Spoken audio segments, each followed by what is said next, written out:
Hello again, Year 4. In English today, I've sort of taken some feedback from parents and you guys at home. I was going to put the resolution and ending all into this lesson, plus sort of the end of our problem, which is what we'd normally do in class. However, today what we're going to do is we're going to use the dialogue that we created early on last week to start you off. And then your second task will be just to see what you can get done with your resolution. And I'm also going to give you tomorrow to finish that resolution and a few sentences for your ending.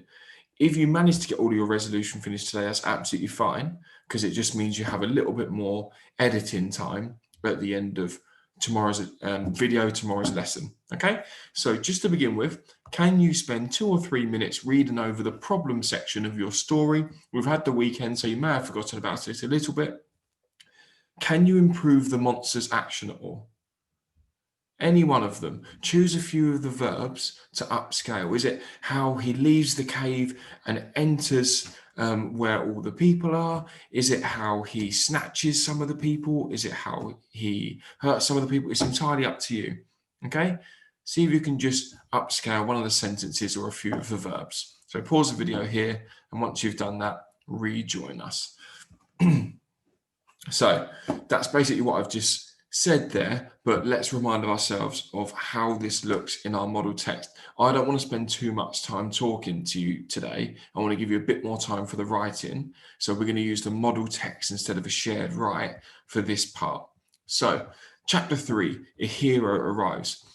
Across Denmark, a coast guard watched as a warship approached the cliffs. The guard frowned. The ship was filled with their enemies. The guard rushed to challenge the warriors. "Who are you?" he demanded. "What do you want?" The geek's leader stepped forward. His shield gleamed in the dazzling sun. "I am Beowulf," he declared. "Tell your king that I have come to kill his monster."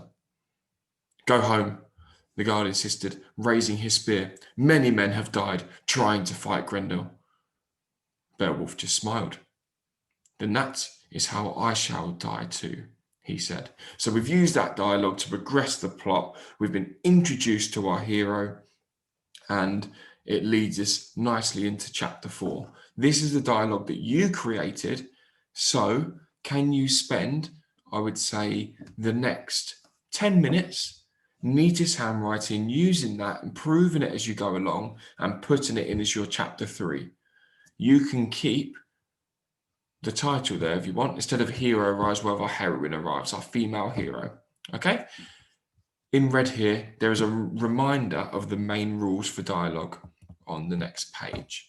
So, number 1, remember only the things in inverted commas are the words that are actually being spoken. A capital letter at the beginning of your direct speech. Any punctuation you have, like a full stop or an exclamation mark, if it's a question mark, needs to stay within the inverted commas. And remember, this is the one thing that when I'm seeing your work, this is the one thing we're forgetting. Every time a new person speaks, we have to start a new line. Even if someone says one word and someone replies just one word, we don't put it on the same line. We have to do that response on the line underneath. Okay? So get that written in 10-15 minutes, improve it as you go along, check for punctuation. Okay, hopefully you spent just 10 to 15 minutes doing that. Chapter 4, Beowulf versus Grendel. Night fell. Most of the geese huddled together at the back of the hall, armed with axes, knives, and swords. Beowulf sat alone in a dark corner near the doors. Beowulf's friend, Leofric, crawled over. He looked worried. "Beowulf," he whispered, "where is your sword?" "I gave it to the guard outside," Beowulf replied. "Grendel fights with bare hands, so I will too." Beowulf saw the fear in his friend's face. "Don't worry, Leofric," he added. "We will kill this monster." Outside on the moors, the beast was already stomping towards Herot. Grendel tore open the doors and glared inside. All of the geese lay fast asleep, except for one. Beowulf crouched in the shadows. His steely eyes were fixed on the murdering monster. Grendel reached for Leofric, and Beowulf pounced, grasping the monster's arm. Grendel writhed and thrashed, but Beowulf would not let go. Grendel swiped and slashed, but Beowulf would not let go. He tugged the monster's arm and tore it from his body. Grendel roared in pain. The monster smashed out of the hall and charged into the night, staggering across the moor. Beowulf stood holding Grendel's dripping arm. He knew the monster would bleed to death. Grendel was defeated. So let's quickly break that down into 4 key sections, and then you can get started. And again, just spend whatever time it is to take you up to about 50 minutes, 55 minutes working, including the time with the video.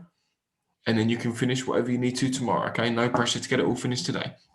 So this first line, first sentence or two really captivates the reader. It creates suspense. We set the scene.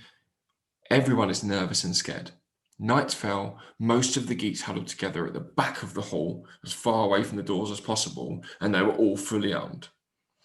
We have a little bit of dialogue here. Everyone's very scared, other than our lead character, our fearless main character, who is brave, confident, and also reassuring to his comrades, to his friends. We will kill this monster. Okay?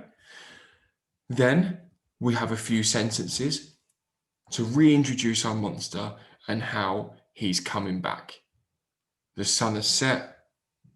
All we see is a full moon, perhaps. We can talk about the weather to reflect how, try and build up that tension again. It's not going to be a nice sunny day. It's going to be gloomy. There's going to be thunder. Might be torrential rain. Yeah? Here is where we find our monster tearing down the doors, ready to kill again. But this time, our main character is there, and our main character is prepared.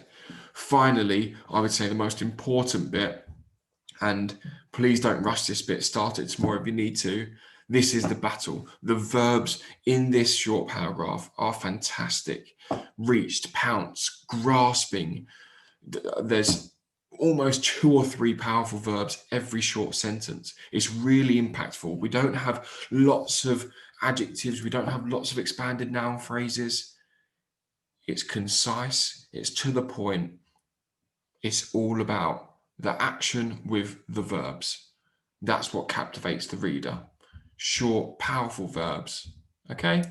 And that's where we're going to finish today. So I don't want to take up too much of your time. I would leave it on this slide here to help you structure your resolution. Hopefully I've broken it down enough for you and given you a bit more time. Enjoy. I look forward to it. Bye-bye.